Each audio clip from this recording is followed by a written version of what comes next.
Plus, two men who claim Michael Jackson molested them as children tell their story to Gail. Do you think that there are others out there?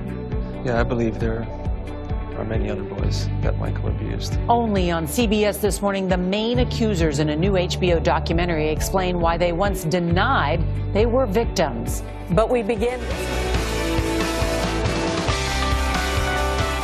On CBS this morning, we spoke to two men who claim in a new documentary that Michael Jackson sexually abused them when they were young children. Ahead, why they say at the time they did not think that he was doing anything wrong. But first, it is only on CBS this morning, two men who say that Michael Jackson sexually abused them as children are opening up about their experiences with the pop icon. Wade Robson and James Safechuck are featured in an explosive new documentary that premieres this weekend on HBO. Both men also sued the Jackson estate, but their lawsuits were dismissed because of the statute of limitations. They are appealing that. Jackson has always denied any inappropriate behavior with children. Robson and Safechuck told us about their relationships with Jackson, including very graphic allegations of abuse. A warning here, some of these details are quite disturbing. Before you all met Michael Jackson, what did he mean to you? I saw the making of Thriller. Just instantly became obsessed. I wanted to be just like, and I dressed like him every day and did my hair and had my hair permed to look like him and, you know, all that stuff. I wasn't necessarily a big fan. And then when I got the commercial... Mr. Jackson? The Pepsi commercial. Yeah, the Pepsi commercial. When You See Me Meet Him is actually my first time seeing him. You know, at that point I was pretty excited. Was otherworldly, I guess. James Safechuck and Wade Robson discuss the intimate details of their relationships with Michael Jackson. Everybody wanted to meet Michael or be with Michael. In the upcoming HBO documentary, Leaving Neverland.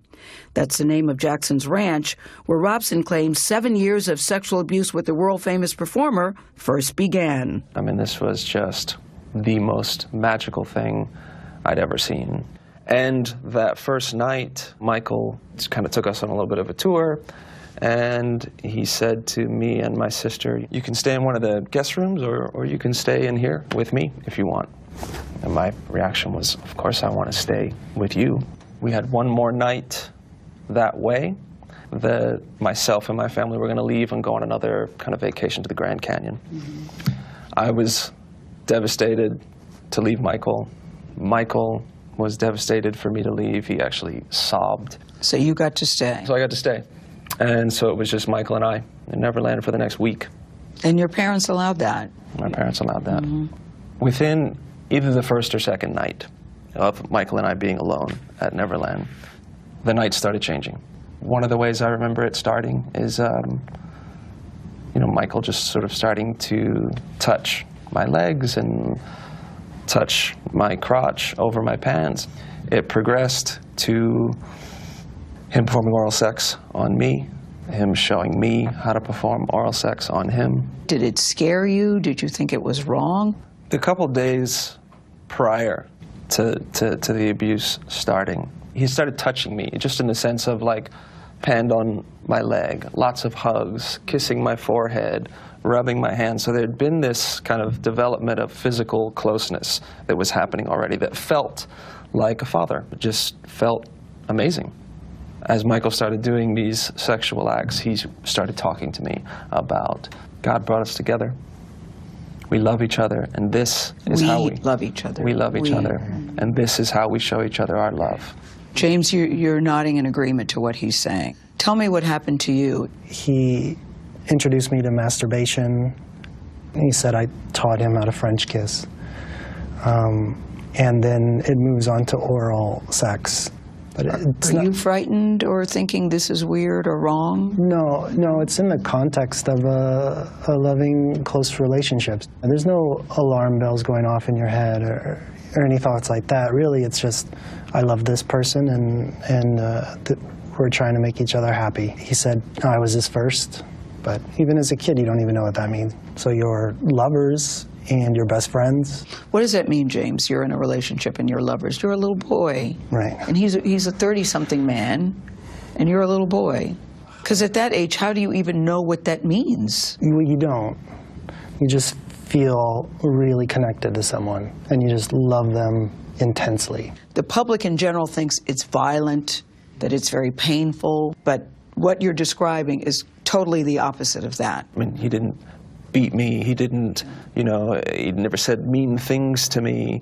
It was all, we love each other. In spite of what they're claiming today, in 1993, both Robson and Safechuck denied being molested by Jackson when allegations were brought by another boy, Jordan Chandler. That case settled out of court. You all both tell a very descriptive story about, you know, sexual activity with Michael Jackson, yet when you were asked to testify in 2005, and Wade, you did. You got on the stand and you testified in his behalf and vehemently denied that any sexual activity had taken place. Yes. Why did you do that? The training, Michael's training of me to testify began the first night that he started abusing me. He started telling me that if anybody else ever finds out, we'll both go to jail. Both of our lives will be over. The 2005 criminal trial of Michael Jackson centered on molestation charges brought by child cancer survivor named Gavin Arvizo. Court testimony shows that from the stand, Wade Robson denied ever kissing, showering, or even cuddling with Jackson. You know, they credit your testimony in part for Michael's acquittal. You know, you were called really a star witness. You withstood a blistering cross-examination, and he was acquitted. On some level, do you feel guilty about that now? Do you think about that? Yeah, I do think about that. I have, and I do. I wish that I was ready. I wish that I could have helped Gavin Arvizo receive some justice and some validation for what happened to him. That was just like what happened to me and just like what happened to James. And I wish that I could have played a role in, at that point, stopping Michael from abusing however many other kids he did after that. Do you think that there are others out there? I do think there are others out there, but I also don't expect them to just come out now that we're coming out. It's such a difficult thing to do, to come out. You have to do it when you're ready. We can't change what happened to us. It happened, it's done. But what can we do with it now? How can we provide comfort for other survivors? That's what this is about. And Michael just happens to be the guy, the abuser, in this child sexual abuse story. Now, you know, we talked to the Jackson family yesterday, and they say these men, we should point out again, according to the Jackson family, they're admitted liars and opportunists who are now trying to capitalize on Michael Jackson's death and exploit the Jackson name. Neither one of these men were paid for appearing in the documentary. They will get nothing for appearing, but they think it's important, they say, to tell their story. And they want people to know. And I thought it was interesting when they said, when you think of child sexual abuse, you think that it's a very frightening, painful thing.